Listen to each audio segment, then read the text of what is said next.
Maury, thank you, and I'm pronouncing that correctly, Yep. Maury? Yeah, so thank you for joining me. I'm excited to have a quick chat here. Before we jump in, I'd love if you could just introduce yourself, share your name and your background. I'm Maury Hanigan. I'm CEO of Sparkstar. My background is actually in marketing. I started at Procter & Gamble, where I did classic consumer packaged goods marketing. And it was there that I realized that the talent acquisition practitioners didn't begin to have the tools that brand marketers did. That I would spend my days on storyboards, and we were doing all sorts of really engaging things to get people to learn about products and make a decision to purchase. And if I had an opening on my team, I'd sit down with a TA person who would show me a job description, and they'd tell me they were going to go market my position. I'm like, that's not marketing, that's a compliance document. And video is just so compelling. It makes such a difference to put a human face and a human voice on something. And we're all walking around with high-def cameras in our pockets, and we have been for decades. This is not bleeding-edge technology. We've all had high-def cameras for a long time, and at this point, even our parents know how to use the cameras in their pockets.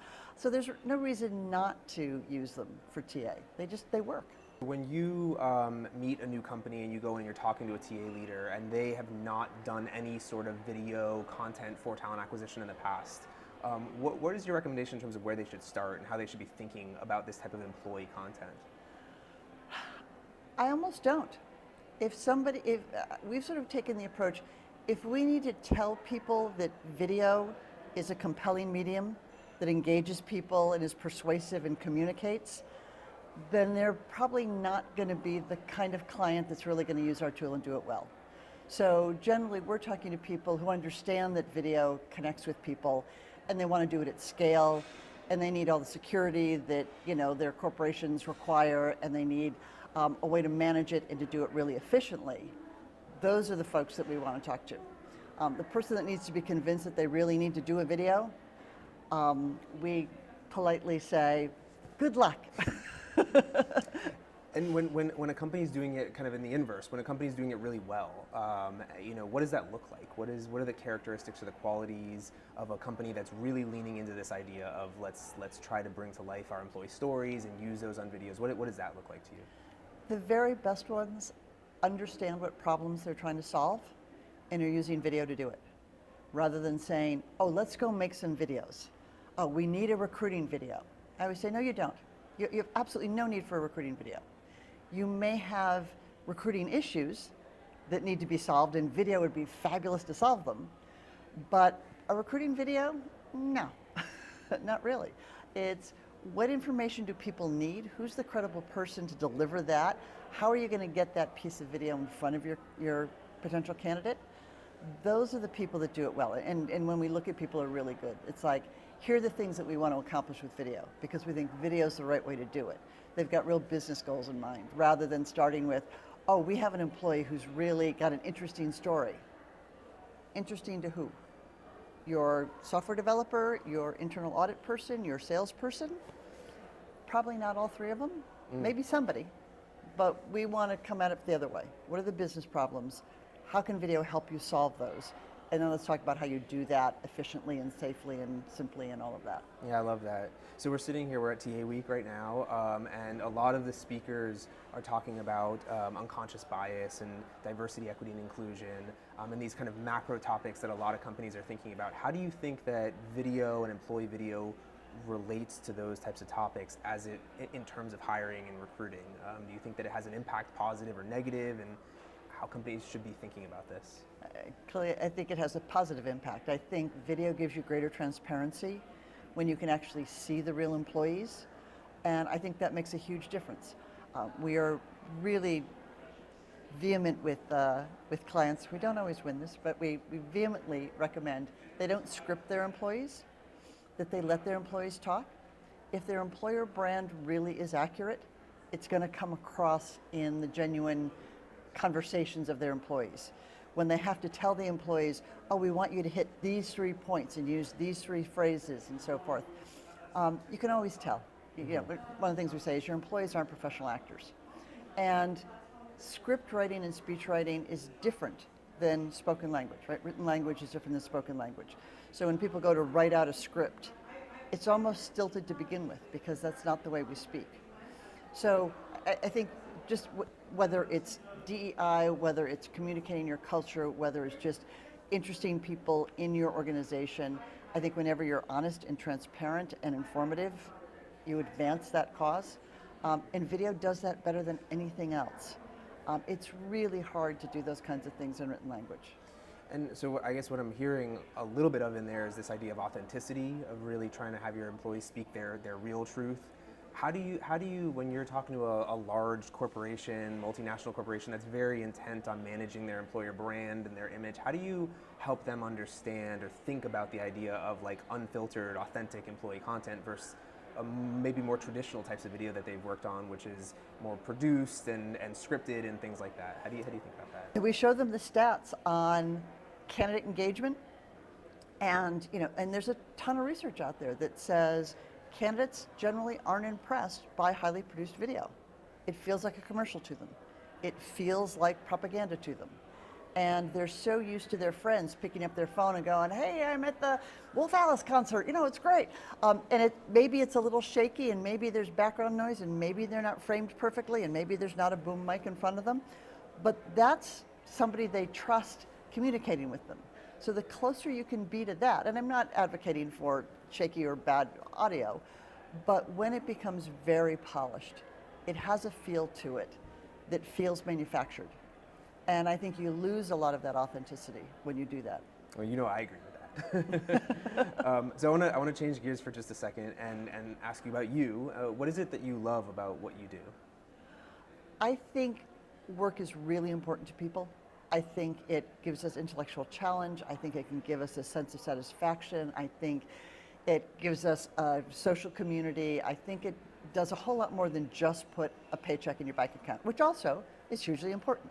So I think when someone's in the right job, it can have huge implications for their mental health, their physical health, their family, their finances, all of that. And when you've got the right employee in a job, then that's wildly, important to a company.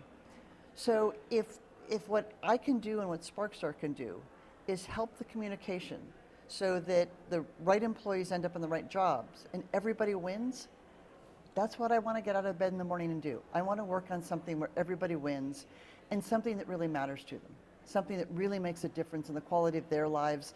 If you really get me going, I can even talk about the, competitiveness as a country, of using all the talent we have in this country well, of getting the right people in the right jobs. I mean, the implications are really huge. People are like, I just do talent acquisition. What do you mean, just talent acquisition? If we can really tap people's abilities and use them well and give them the satisfaction of doing that, that's huge. And what a great thing to get up and do every day. So you spent what I'm assuming was a while in a more traditional career where you had a job and a manager, a big company, and then you took the leap and became an entrepreneur. Was that a burning urge that you had to do that? Was it a long time thing that you were saying, hey, and that, at some point in my life I need to do this, or was it off the cuff decision that you just did one day? How did you end up taking the leap there? I've been an entrepreneur from the get-go. I tried to rent out my golden books when I was probably 4 because I realized I had a whole bunch of books I could probably rent out. Mom shut that business down as she did the next probably 20 I tried. And then I turned 10. She was ready to go.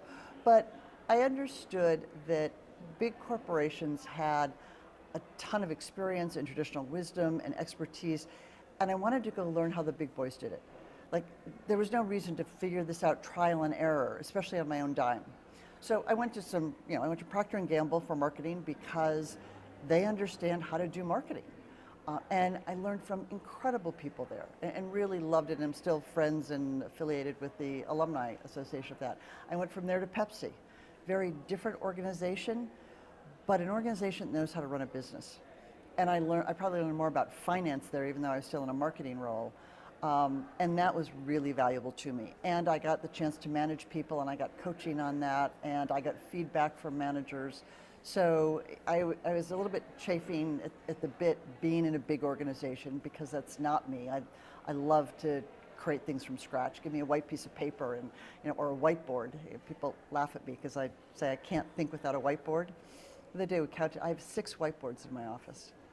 I know, it's extreme, but I love that kind of clean sheet design. So big corporate was tough for me, but I understood there was so much to learn.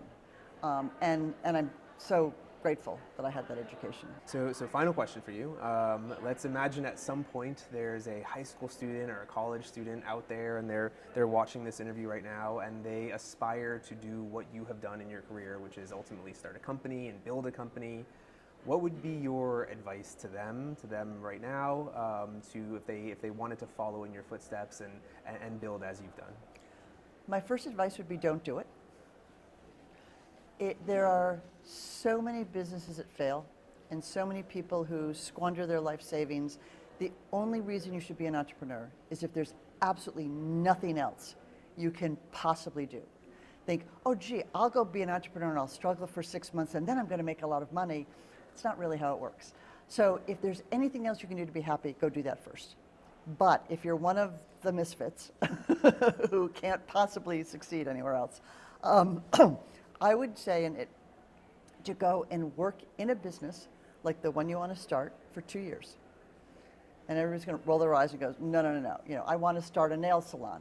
Go work in a nail salon and watch, where the supplies are ordered from and what kind of, issues you have with customer service and how the lease is negotiated and all the things. No one gets exposed to all the different things that a business has to do.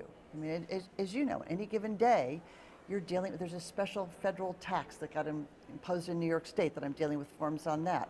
I'm moving to new space, so I'm dealing with all the lease negotiations. We can go on and on and on of all the things that I do other than like help build a software platform that manages video, which is in theory my full-time job, but in truth is kind of just one of the many, many jobs I do. So if somebody wants to be an entrepreneur, I think it's really important to not pay for mistakes on your own dime. Go work for someone else, learn what they've learned, learn from their mistakes even, and start off having a really good idea what this business is, and then go do whatever the better version of it is that you have. But to just say, I'm going to go open an ice cream store, that'd be cool. The odds are really stacked against you. I love that. That resonates with me because I can relate to a lot of those things. Maury, I really appreciate you taking the time to share a little bit about your story and your thoughts on the market in general. I've enjoyed talking to you, so thank you for taking the time. Great. My pleasure. Thank you.